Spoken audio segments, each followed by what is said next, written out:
Baba, umeniambia mambo mazito sana. Kiukweli nahitaji muda wa kufikiria ili nijue nakupa jibu gani lenye uhalisia. Kwa sababu unapozungumzia ndoa baba, unazungumzia muunganiko ambao si rahisi tena kuutenga kwa kuwa unaunganishwa na Mungu mwenyewe.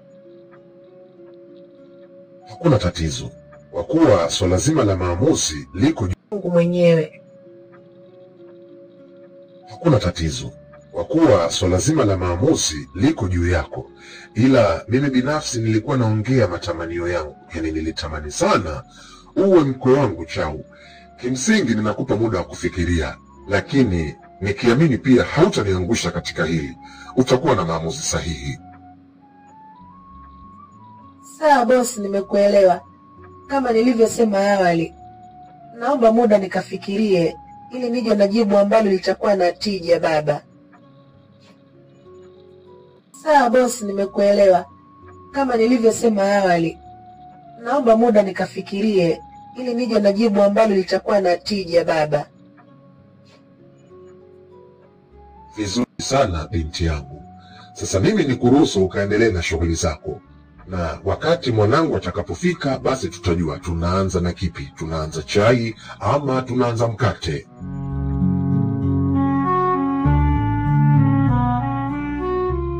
Bosi, nimeitikia wito wako. Najua tu kuna watu watakuwa shaleta umbea. Watu ofisi hawachelewi kunisingizia. Sijui kuna kubwa gani jipi amenizushia. Ndio nimefika, nimesikia unaniita bosi. Anipe wabuyu tu mwenye yote. Nani kaleta ushubwada ofisini?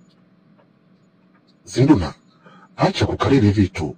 Ina maana wakati wote ninapokuita ofisini unahisi kuna tatizo. Yawezekana wakati mwingine nakuita ili nikupongeze. Sasa hebu ungeketi chini. Acha kukariri vitu. Ina maana wakati wote ninapokuita ofisini unahisi kuna tatizo. Yawezekana wakati mwingine nakuita ili nikupongeze. Sasa hebu ungeketi chini kwanza wala tuzungumze. Sio vyema mimi naongea na wewe umesimama. Boss Bernard, unaongea maneno ya rejareja. Yaani mimi naongea na wewe umesimama. Boss Bernard, unaongea maneno ya rejareja. Yaani sema nimesimama pembeni yako. Nyosha Kiswahili vizuri, sababu ukisema umesimama peke yake inakuwa Kiswahili hakijakamilika. Ni wa kike. Unavyoniambia hapo na maanisha nini? Haya, haina shida boss, ngoja nikae tuongee vizuri. Unajua Zinduna, unanifurahishaga sana. Vizuri. Unajua Zinduna, unanifurahishaga sana. Maneno ya rejareja ndio yako vipi? Mbona una lugha fulani za watu wa Uswahilini sana? Na wakati najua wewe ni msomi, mtoto wa tajiri. Haya, lakini kusiwe na shida. Halafu kwa ni kusimama, si anasimama mtu yote. Unavyosema wewe wa kike huwezi kusimama, unakuwa unamaanisha nini? Sasa haina shida, hebu kaa chini tuendelee. Kuongea. Haya bosi, nimeshakaa. Macho na masikio na viungo vyote vya mwili vipo kwako na kusikiliza. Vizuri. Sikio na viungo vyote vya mwili vipo kwako na kusikiliza. Vizuri. Unajua sababu ambayo imefanya nikuite hapa ya msingi ni hii. Mwanangu James anatarajia kurudi kutoka masomoni. Na atakaporudi natarajia kumwachia miradi yangu yote aisimamie, ikiwa pamoja na ofisi yangu kuu. Kwa hivyo katika hili nilikuwa natamani jambo moja kutoka kwako. Zinduna, wewe ni binti mrembo sana, lakini binti ambaye una elimu kubwa. Hata hivyo familia yako ni kama familia yangu, ni familia zinazojiweza. Nisingetamani kuona mwanangu anaenda kuoa familia tofauti ambayo siitambui. Kwa hivyo kama utakuwa tayari, ningependa sana uwe mke wa mtoto wangu James, uweze kuolewa naye. Kama somoni.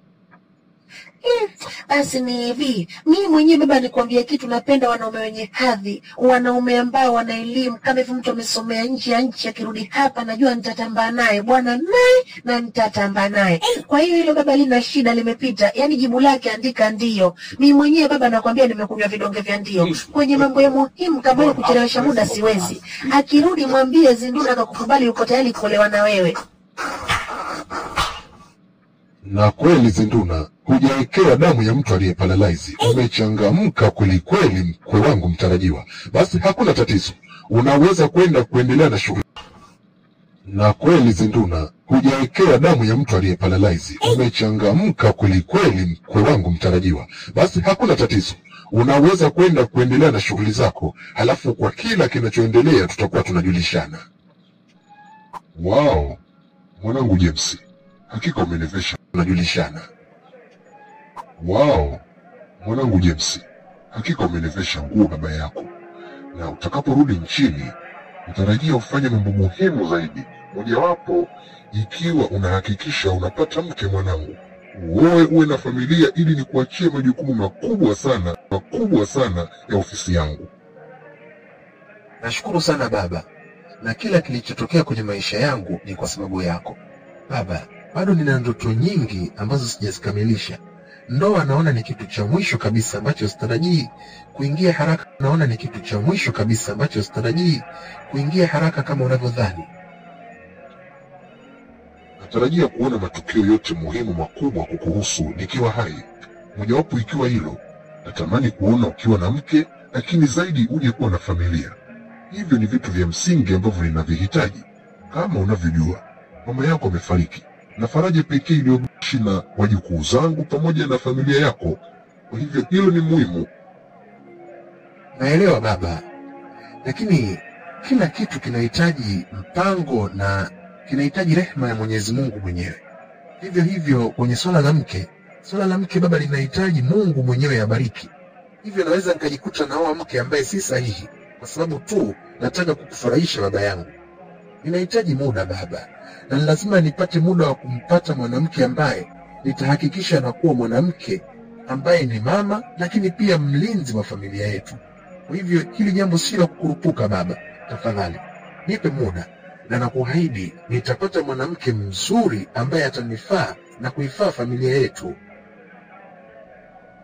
Nasema haya, tayari nimeshafanya uchunguzi yakinifu. Kuna mabinti wawili ambao mmojawapo kati ya hawa anaweza kuwa mke mzuri na bora kwako. Hawa wapo kwenye ofisi yangu, nimewaajiri, na kila mmoja na majukumu yake.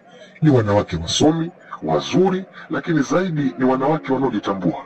Kwa kuwa ni hitaji lako, lakini ninaombi nitakaporudi hapo nchini, hawa wanawake wawili unawasema, kabla ya kumchagua yoyote, nitakuwa na mtihani zidi yao, na atakayefaulu huo mtihani, huyo atakuwa mke bora kwangu. Kwa sababu kwangu baba, mke bora wala si muonekano au elimu aliyokuwa nayo. Sawa mwanangu, nakubaliana na wewe, na pia tutaweza kupata mshindi katika mtihani huu.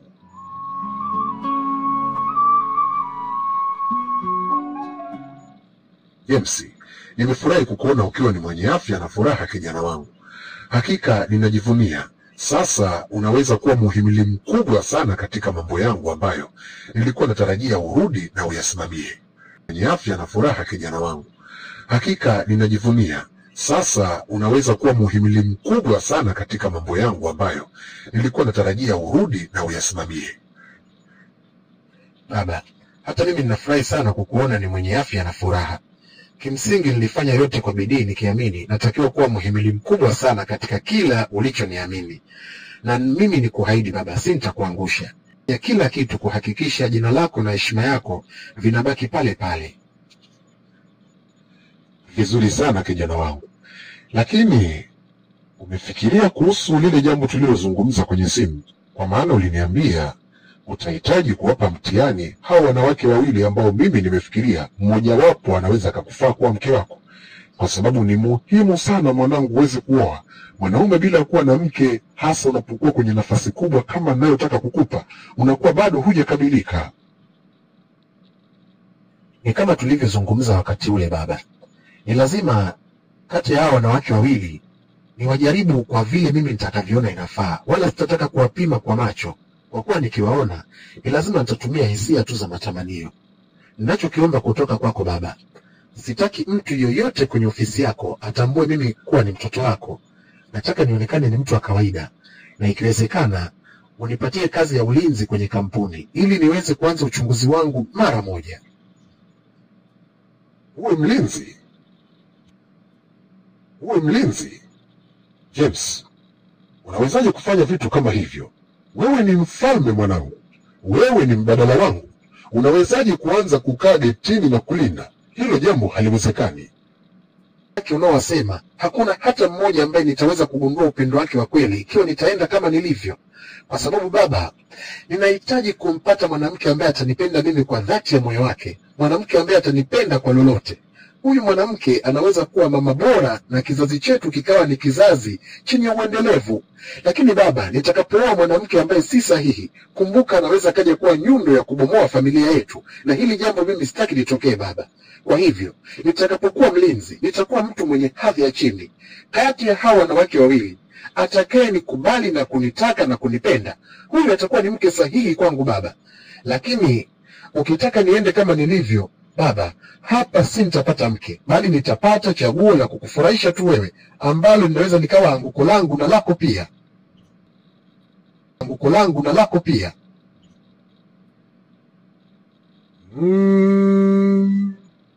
Mwanangu, una hekima kubwa na busara sana. Na hii inazidi kuniaminisha kuona mwanangu sasa umekuwa na kupevuka. Maneno uliyoyasema ni mazito sana. Hata mimi baba yako niliteleza, niliyakanyaga, niliyatimba. Kwa sababu ukweli usemwe, ila kwa mama yako mwanangu niliyakanyaga. Kwa sababu nikikuhadithia mambo ambayo tulikuwa tunapitia.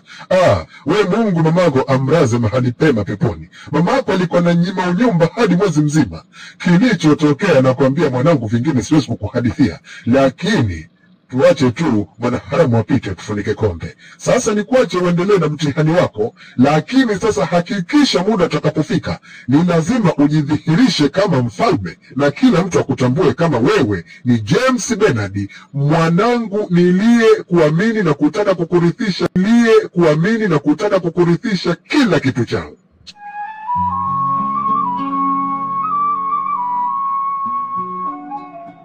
Habari yako brother? Mimi naitwa James, ni mlinzi mpya kwenye kampuni hii. Ningependa tutambuane ndugu yangu. Kwa hiyo wewe tangazo la serikali hujalisikia kuhusu kwenda VETA, na kulizale hujasikia kuhusu kwenda VETA, na kujaza wengi kwenye makampuni maofisi, watu tunatafuta ugali wetu mdio kutia mchanga, na kwambia tutaruka na kweli hapa. Jinka nini unakuja kwa mpakazi mtu wa kampuni nataka kufanya kazi, watu walinzi tuko wengi kweli hapa. Ulichokuja kutuongezea wengi, kutuletea uchawi kitu gani? Alafu nikwambia kitu, wewe unajua Fesoli mimi mchawi, mimi mwanga. Kama umekuja kuniharibia na kwambia ukae Fesoli utaondoka wewe kwenye ofisi, na nitakufanya figisu mjinga wewe hadi wache kazi apate mtu. Shida na ndiyo maisha na ubinadamu ulivyo, ni kila mmoja anatakiwa kupata riski. Sasa kwa nini kama unaonyesha roho mbaya juu yangu? Mimi nimeanza kazi, tunatakiwa tushirikiane, sisi ni walinzi, kazi yetu inahusu zaidi ushirikiano. Sasa ikiwa tuko hivi, hata kama inatokea hatari, tunaweza tukasababishiana matatizo sisi kwa sisi. Hili sio jambo zuri kaka, lazima tupendane. Okay. Sasa hapo ndo ninakuelewa vizuri. Kumbe mdogo wangu nitefuza bure ulizopewa. Kumbe wao upendewa mvua lembo. Unapotaka tupendane, tunapendana vipi? Watu tumesomea jeshi kukaza msuli wa Kario. Unakuja kusema tupendane, unaongea lugha nyepesi kwa kamanda kama mimi, unamaanisha nini? Wewe nisikilize nikwambie kitu mdogo wangu. Kumbe wewe unaleta mpya umende. Sasa nachokwambia nitakufanyia mpango uondoke kazi yetu tusi watu kwa mamente. Wewe jinga kweli, watu tunapendana vipi watoto kiume katika maisha? Kama nimekukosea eneo lolote ndugu yangu, naomba unisamehe. Blaza, ndugu wangu ngoja nikwambie kitu, nenda VETA haraka sana. Nakwambia kweli kwenye ofisi, mimi mwenzako kingungengo mpali kweli. Kinachotokea watoto wanakuja kujifanya walinzi wanasoma wote na waroga. Nitakuloga kweli utoke mshepo, nakwambia uwe kama umefanywa sajari kama Sanchoka au kama Nicole Jobabi. Utakimbia kwenye nitakuotesha manyonyo, utakuwa kazi unaiona ngombola uondoke kwa yali yako. Navyokuambia hapa mimi wananiogopa wote. Jinga, ondokeni kampuni naleta peke yangu hadi pale nitapotaka kustafu. Kaka, natumai wewe ni mlinzi mpya hapa kwenye ofisi yetu. Ninakuonaga nikiwa kwenye ofisi yangu nikiwa nafanya kazi. Huwa nakutazama dirishani. Pole sana, kazi yenu ni ngumu. Leo nimeona nikuletee maji ya kunywa. Unakaa sana kwenye jua. Dada, asante sana. Wewe ni mtu wa kwanza kwenye hii ofisi ambaye umeonyesha walau ubinadamu kwangu. Kila mtu aliniona mimi si kitu. Hata walinzi wenzangu nilipowahitaji umoja nao walinikataa. Ninakushukuru sana kwa wema wako. Usijali kaka, katika mambo ya kazi hilo ni jambo la kawaida. Sio watu wote watakupokea vizuri. Kimsingi ni kufanya kazi kwa bidii na kujua malengo yako ya msingi yaliyokuleta hapa kazini, kwa sababu hadi upo hapa unafanya kazi ni kwa ajili ya familia na malengo yako. Mungu akubariki. Mimi naenda kuendelea na kazi. Nilikuwa na kusalimu tu na walau nikujulie hali. Nashukuru sana, lakini kabla hujaenda ningependa jambo. Chaunabe, jina zuri sana la Kiafrika. Mimi naitwa James. Nimeshukuru sana kukufahamu Chaunabe. Tutakuwa marafiki. Sana la Kiafrika. Mimi naitwa James. Nimeshukuru sana kukufahamu Chaunabe. Tutakuwa marafiki.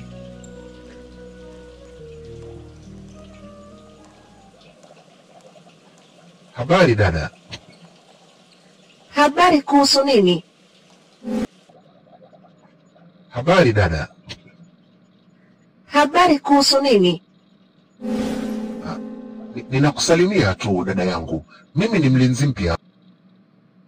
Kwa hivyo ninawasalimia wafanyakazi wenzangu kwenye ofisi tuweze kutambuana. Hii ndo ukisikia wafanyakazi wenzangu kwenye ofisi tuweze kutambuana.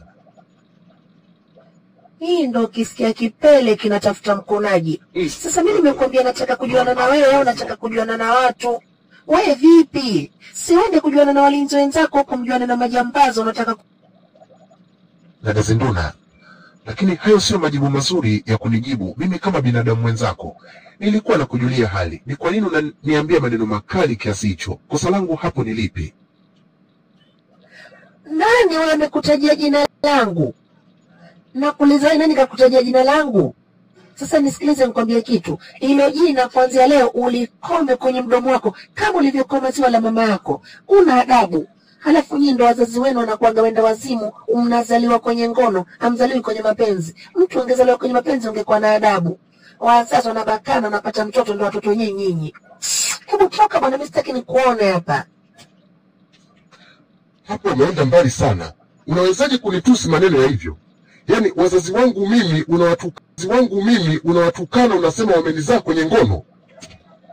Ndio kama ulivyonisikia. Yaani wazazi wako wewe wanaonekana kabisa hawana akili. Wale wazazi wanachukua na baba wamelewa wanaenda kufanya ngono, mtu anapata mimba ilikuwa na kiasi hiko. Inaonekana ni mwanamke usiye na adabu.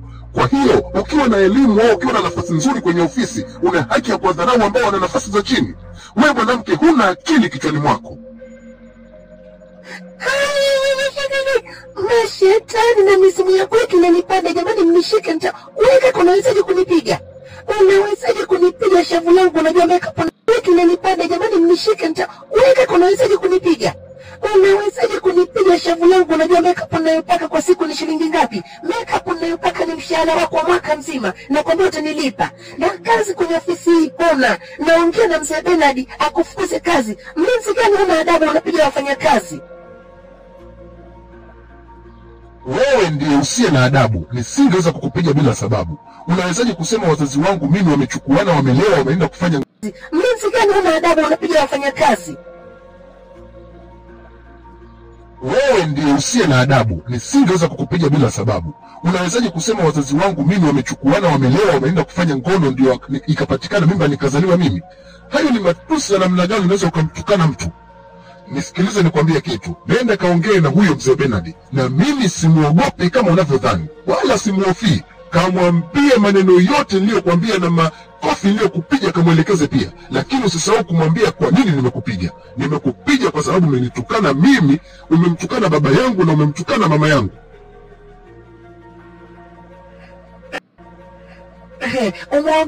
Umuogopi mzee Bernard? Sawa, si ndo maana umepata ujasiri wa kunipiga mimi kibao. Sasa nakwambia hivi, sheria itachukua mkondo wake. Lazima ukaozee jela. Unaenda kuozea jela ndio utajua vizuri kumbe nimekutukana una ushahidi. Nimekutukana na ushahidi. Wewe ulivyonipiga hapa tayari kofi nishavilia damu, shavu limevimba. Ushahidi wenyewe ndio hospitali kupima nimecheuka taya. Na kuambia kazi una kazi utaenda kuitafuta huko ulikotoka uswahilini kwenu ukaolewe na wanaume wenzako. Si ndio unachokitafuta?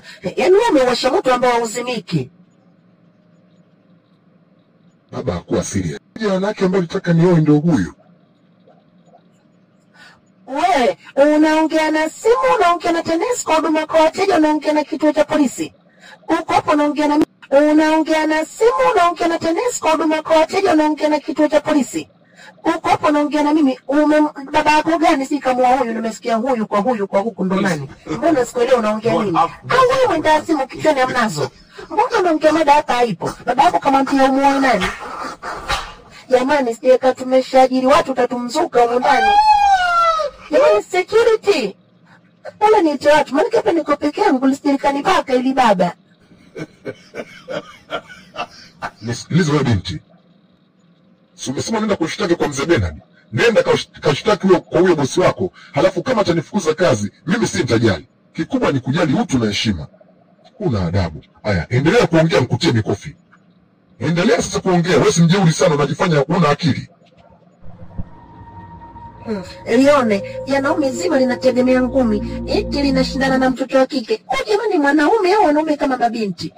Kama mabinti. Manake unasema hivyo aka mtoto wa kiume mwenzako ndo mwanze kushindana. Unajua kabisa tukipigana eti unanipiga ndo unajiweka kifua kibesi. Nakwambia wewe ngoja, kama utaendelea na kazi mimi sosi nduna. Ushakanyaga, nitakutafutia hata wauni wewe. Unajua mimi vizuri, mimi mtoto wa mjini, alafu chafu 45 36 24 10.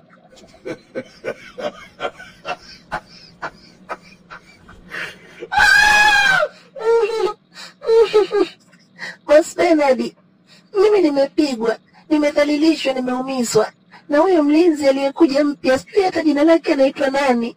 Nimekuja Boss Bernard, mimi nimepigwa, nimedhalilishwa, nimeumizwa na huyo mlinzi aliyekuja mpya, sijui hata jina lake anaitwa nani. Nimekuja kukwambia bosi, yaani kiufupi huyo mlinzi mimi simtaki kumuona tena hapo ofisini, lazima naenda kumfungulia mashtaka makubwa ya udhalilishaji na unyanyasaji. Kwa sababu kunipiga tu, bali alinishika na titi. Ni udhalilishaji na nusu ubakaji. Basi mimi naomba ili kulinda ofisi, heshima yako ya hiyo ofisi, naomba mfukuze kazi. La sivyo nitaita vyombo vya habari nilimwage kojo nilibwande. Zinduna, hebu tulia kwanza. Zinduna, hebu tulia kwanza. Yaani unataka kusema mlinzi mpya unamaanisha huyo mlinzi anaitwa James? James, mbona ni kijana mtaratibu na mtulivu sana. Inakuwaje unasema hadi amekupiga? Tatizo ni nini hasa hadi amenyanyua mkono wake kukupiga? Hilo labda umuulize yeye bosi. Mimi nilikuwa natembea nataka kuingia ofisini kwangu, akanisimamisha mlangoni akaanza, habari dada, mimi nakutaka na kupenda, sina kuhitaji, moyo wangu sio unadundia nje ya t-shirt. Nikamwambia wewe baba, mimi sitaki mahusiano na watu, na mambo yangu na mpenzi wangu namsubiri, mtoto wa Mr. Bernard yuko masomoni nje ya nchi anakaribia kurudi, sitaki anikute hapa na mambo ya ajabu ajabu. Akawataki kunielewa, akaniambia dada mimi nakupenda, akasogeza domo hata kunchuma, nikamsukuma sana, nikamwambia sitaki, ndo akaacha mkono akanishika nyonyo. Basi nikasema baba mbakaji, natapiga kelele, akanisimama akanipiga kofi na mguu wa shavu, baba huoni shavu limevilia. Ndo nakwambia mfanya kazi huyo mlinzi ndo kafanya yote hayo. Kwa shavu kuvilia? Naliona piga, lakini sasa hadi amekupiga kutakuwa na kitu cha ziada. Yule kijana bwana mimi namjua, ndio maana nimemwajiri kwenye hii kampuni, hanaga shida kabisa. Lakini kwa kuwa amelalamika, nisikunyime haki yako ya msingi ukaona labda ninamtetea sana. Hapana, isipokuwa nitamuita kumuuliza tatizo lilikuwa nini, halafu na yeye anieleze kwa upande wake. Huwezi kuhukumu kesi kwa kusikiliza upande mmoja. Bosi, hivi kwani unajitambua bosi? Mfanyakazi wako sikiliza upande mmoja. Bosi, hivi kwani unajitambua bosi? Mfanyakazi wako maalum, mfanyakazi wako muhimu anakusababishia unapata mapato, amepigwa, unasema unataka muda wa kukaa kujadili, unajadili nini? Ina maana mimi na mlinzi nani muhimu? Huyo mlinzi ana umuhimu gani hadi kesi yake ianze kujadiliwa na kati ni mtu wa kupewa suspension arudi kwao akakae huko akatafute watu wampakate, maanake kufanya kazi kashindwa.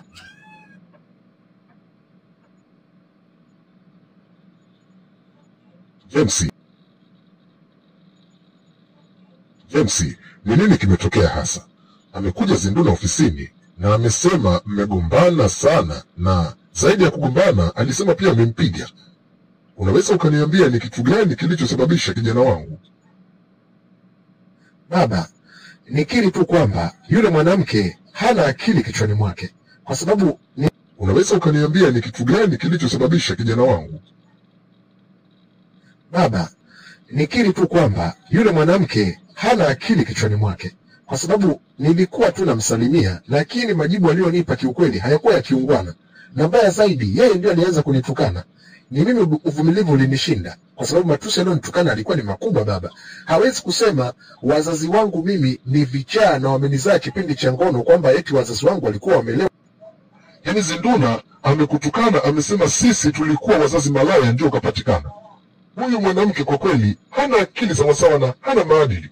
Mwanzoni nilijua atakufaa kwa kuwa nilikuwa naona ni binti mrembo na wazazi wake pia wana utajiri mkubwa, lakini sasa hapa mwanangu, swali lilokuwepo, huyu mwanamke hafai, na moja kwa moja nitamtengenezea mazingira ya kufanya aondoke kabisa kwenye ofisi yangu, wala simuhitaji. Hawezi kunitukana mimi matusi ya namna hiyo. Mbaya zaidi, mke wangu amekufa.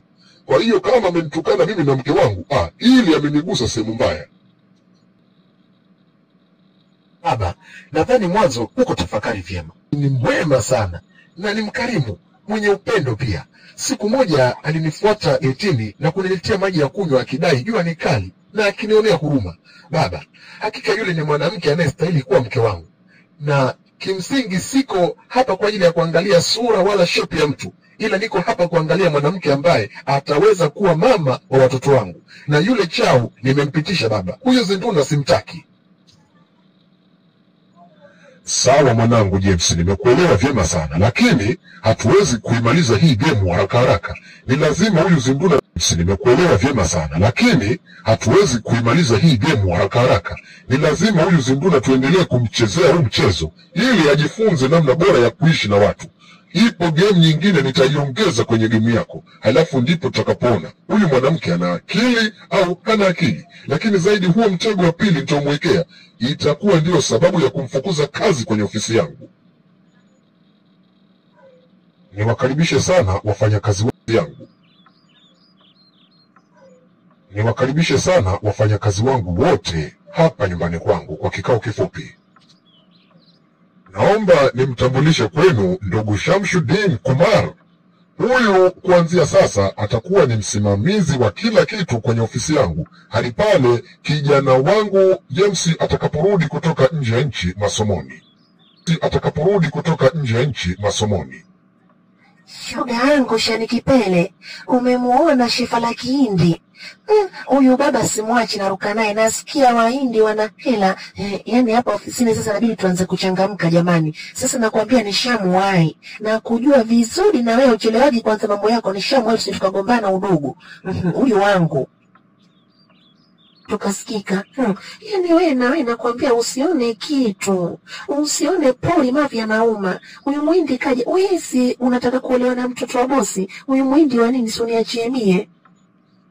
Zinduna, na kama mna kikao kingine nje ya kikao changu, mnajadili nini? Hamna kitu boss Bernard. Tunajadili tu namna ya kumpokea bosi yetu mpya kwenye ofisi. Ndo tulikuwa tunazungumza mawili matatu. Tuko pamoja na wewe. Oh, vizuri sana. Sasa nichukue nafasi hii nikukaribishe Bwana Kumar. Uweze kujitambulisha na watu waweze kukutambua, useme mawili matatu. Karibu sana. Nikushukuru sana Bwana Bernard. Mimi kama ulivyonitambulisha na Kumar, ilo tulie kwenye kulitaja. Tuko pamoja bosi mpya.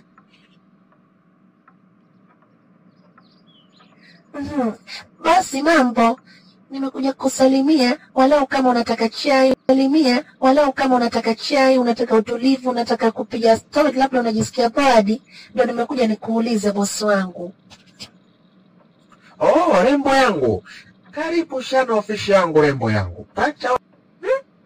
Bosi, mbona kama sijakuelewa? Maneno mawili nipate alafu nipate na mimba ya baridi? Bosi, ujue Kiswahili au umekusudia kusema hivyo? Iko pacha sana Swahili. Iko maanisha nini? Iko taka sema nini? Umeelewa? Wewe Kiswahili chako unachoongea kinyoki. Yaani unataka kunipa mimba, unataka mtoto, unataka nini? Mbona unasema mimba tuze mtoto tuze Afrikasti? Safi sana. Iko pacha mimi nataka sema nini? Iko jua sana. Kupenda kutoka zamani nilipokuwa na siku ya kwanza moyo wangu lilipuka puu. Nikasema jamani, mwanaume maisha yangu ndo huyu. Basi hamna tatizo bosi. Mimi nimekukubali, sina hata muda wa kufikiria.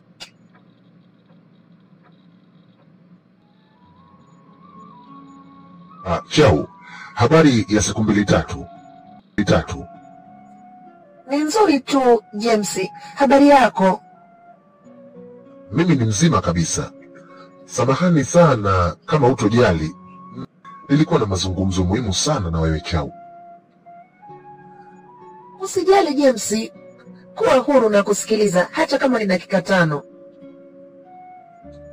Chau, kiukweli kwenye hii ofisi wewe ndiye mtu. Usijali James. Kuwa huru na kusikiliza hata kama ni dakika 5. Chau, kiukweli kwenye hii ofisi wewe ndiye mtu pekee ambaye umeonyesha ukaribu na Chau. Kiukweli kwenye hii ofisi wewe ndiye mtu pekee ambaye umeonyesha ukaribu na mimi. Lakini tangu siku ambayo tumekuwa karibu hadi leo hii, kiukweli kuna kitu moyoni mwangu. Wewe ndiye mtu pekee ambaye umeonyesha ukaribu na mimi. Lakini tangu siku ambayo tumekuwa karibu hadi leo hii, kiukweli kuna kitu moyoni mwangu ambacho nimeshindwa kukificha wakati wote. Chau, naomba nisipoteze muda. Nikwambie kitu kilicho ndani ya ufungu wa moyo wangu. Ukweli ni kwamba nimetokea kukupenda. Samahani, labda nimekuudhi, lakini nilikuwa ninaeleza tu hisia zangu, na isiwe sababu ya kunichukia, labda ukaona nimeongea kitu kibaya, ila huu ndio ukweli ulio moyoni mwangu Chau. James, sio kana kwamba nimekasirika, ila nimepata mshtuko kusikia taarifa hii kutoka. James, sio kana kwamba nimekasirika, ila nimepata mshtuko kusikia taarifa hii kutoka kwako. Ukweli ni kwamba hata mimi nilivutia sana na wewe nilipokuona tu mara ya kwanza. Ni mwanaume mpole, mkarimu, lakini mchapakazi. Nilikuwa nashindwa kukueleza haya kama unavyojua mila zetu. Mtoto wa kike hawezi kumwambia mwanaume hitaji lake. Chau, siamini kusikia Lewe na kijana wake aliyekuwa masomoni. Lakini ukweli ni kwamba mapenzi ni hisia, na mimi nahisi kuhusu wewe atakapofika sintakuwa tayari kuolewa naye. Na kupenda pia James.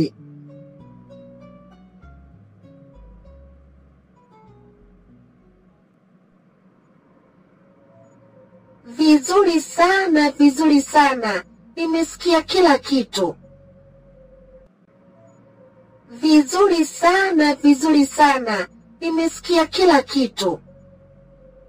Kwa hiyo, nyinyi washenzi wawili mmekosa mambo ya msingi ya kufanya kwenye ofisi, mmeona mkae hapa mtongozane. Yaani nilivyokuwa natafutia sababu nishaipata. Wewe mlinzi nusu ulinipiga. Sasa nishapata sababu ya kuwafukuzisha kazi. Na rekodi yenu nimewasikiliza, mmekaa hapa muda wote mnazungumza, mnaongelea ushenzi, mnaongelea mambo ya mapenzi. Watu maskini mapenzi atawapeleka wapi? Halafu cha kushangaza wa mlinzi umekuja hapa baada ya ufanye kazi, unaanza kulavyuka. Muone, nakwambia hivi, sasa mtakiona. Wote wawili kazi hamna. Napeleka ushahidi wenu kwa boss Bernard. Sasa mbona unachelewa? Si mimi na Chau tukipendana na kuwa wapenzi? We Chau, ndo nilikuwa nakutafuta kwenye 18 zangu.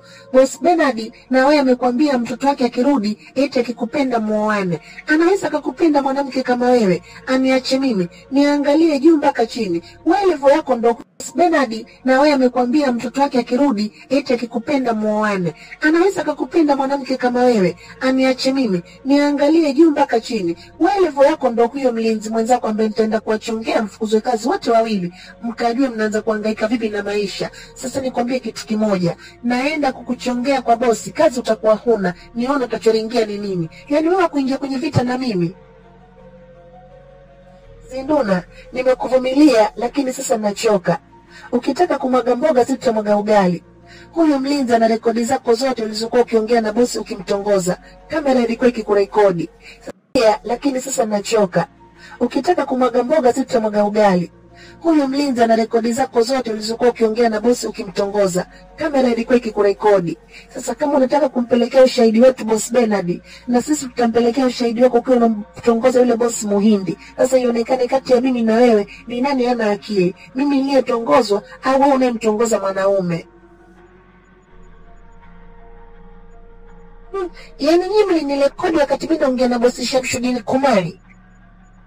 Wakati mimi naongea na bosi Shamshuddin Kumari. Basi aishe hapa, ngoma draw, hakuna kuvujisha. Kila mtu abaki na la mwenzake, tumeelewana. Likivuja hilo tutatafuta na ubaya. Ila kimsingi kama nilivyokuambia, swala la mpenzi wangu anayetoka nje ya nchi, mtoto boss Bernard, sitaki kuona mshibokea ukae naye mbali. Wewe wako mlinzi huyo, mshapendana, wenyewe mmeendana. Mimi mpenzi wangu akirudi sitaki kuonekana tena eti leo unaanza kujipitisha mbele. Lakini hata kujipitisha, iangalie afu niangalie. Hata huyu mtu atakuwa mwenyewe hana macho. Rangi hii rangi mama katika na mwanga unawaka ndani, ataniacha kuchukua wewe, atakuwa hana akili. Sijawahi kufikiria kuwa na wewe mwanaume, na wala moyo wangu haujawahi kufunguka kwa sababu yake. Moyo wangu haujawahi kufunguka kwa sababu yake. Ikiwa unamuona wa maana sana, unaweza ukasubiri kwa sababu yake. Lakini pia sitaki mdharau huyu mlinzi. Ni mwanaume niliyempenda na mthamini, na ni mtu wa maana sana kwenye maisha yangu.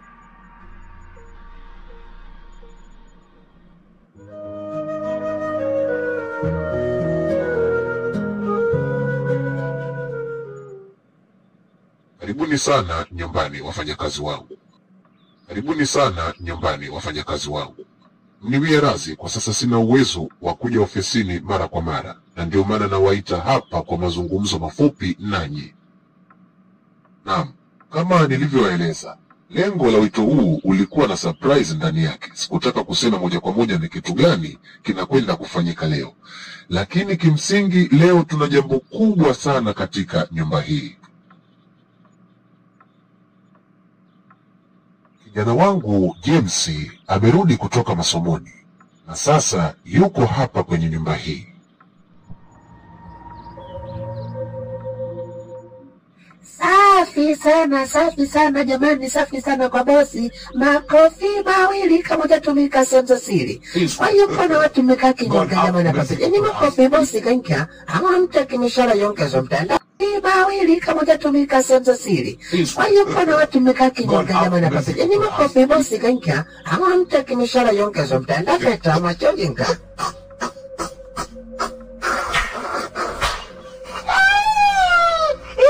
Makubwa jongo, ama kweli cha kuazima akistiri makalio na korodani.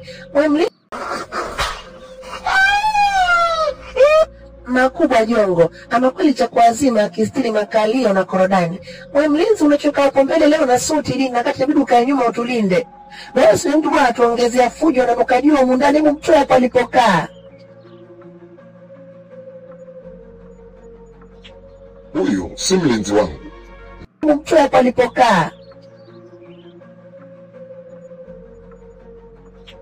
Huyu si mlinzi wangu, na kiufupi ndio mtu pekee niliyemleta hapa ili muweze kumtambua. Tafsiri yake ni nini? Huyu mnayemuona hapa mbele ndiye kijana wangu James Bernard, ambaye sasa atakuwa msimamizi mkuu wa kampuni yangu hadi pale mimi nitakapokuwa sipo kwenye huu uso wa dunia. Yeye ndiye atakayekuwa bosi wenu.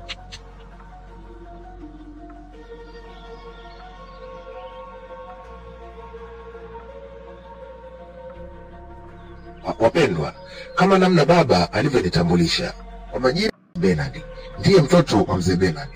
Najua wengi wenu mlifahamu kuwa mimi ni mlinzi. Hapana.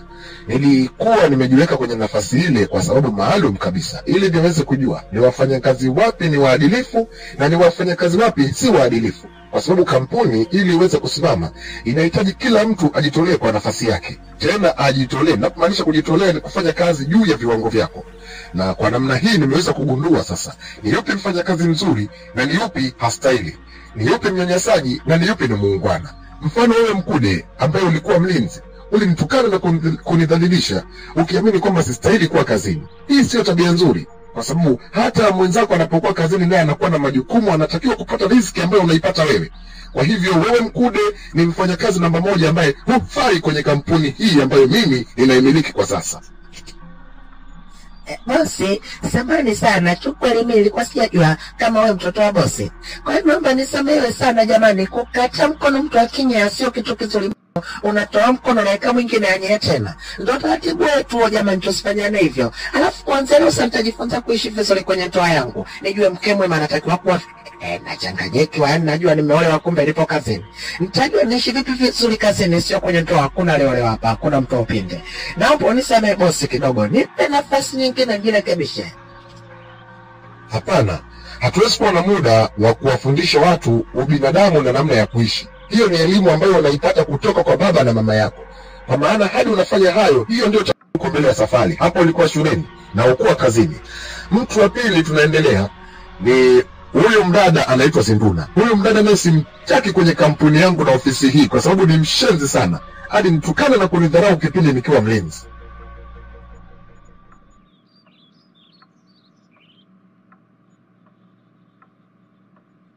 Na bila kupoteza muda, ninaomba nichukue nafasi hii kuweza kumtambulisha mwanamke ambaye atakuwa mke hii.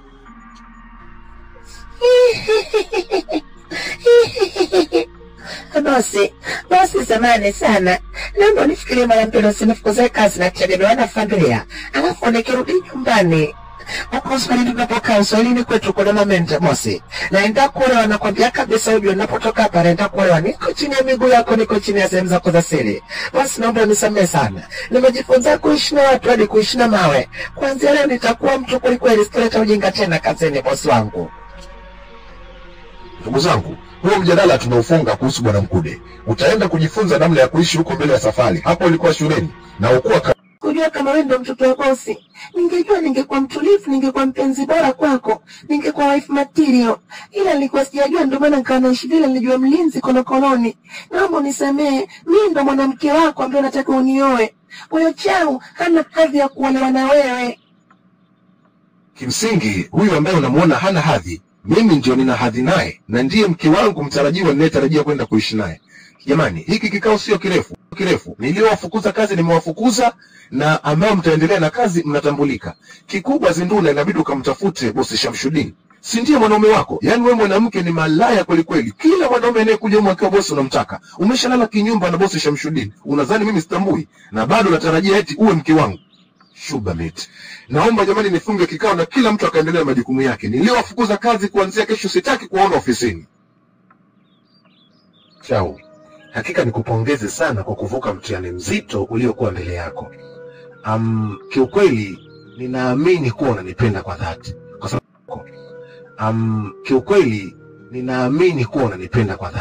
Kwa sababu kama ulinipenda kipindi kile nikiwa mlinzi nisiye na chochote, sasa naamini upendo wako utazidi maradufu. Na mimi pia nikuthibitishie kwa dhati, ninakupenda kwa dhati ya moyo wangu. Sikukuhitaji kwa sababu tu labda nina uwezo wa kifedha. Hapana. Natamani sana tukazae watoto, tujenge familia bora. James, nithibitishe kwa hata mimi nilikuwa nakupenda kwa dhati. Na ndiyo maana sikujua chochote kuhusu nafasi. James, nithibitishe kwa hata mimi nilikuwa nakupenda kwa dhati. Na ndiyo maana sikujua chochote kuhusu nafasi yako, lakini nilikuwa tayari kuwa na wewe. Ukweli ni kwamba sijakupenda kwa sababu ya nafasi ulionayo, bali kwa heshima na hekima uliokuwa nayo. Niliona unastahili kuwa mume wangu tangu ukiwa maskini. Chao. Yawezekana wameisha kabisa kwa sababu nimekutana na wanawake wengi, lakini wengi wao ni mfumo wa yule Zinduna. Yaani wanamtazama mtu kwa nafasi ama fedha alizonazo. Mwanamke anakukubali kwa sababu tu una fedha, lakini moyo wake haupo kwako. Ni tofauti na wewe. Nikiri kuwa sitakupoteza. Nitakulinda kama lulu yenye thamani ama dhahabu inayotafutwa kila kona ya nchi. Hata mimi nitalilinda na kulitunza penzi letu hadi pale tutakapooana na kuwa mke na mume. Nakupenda James.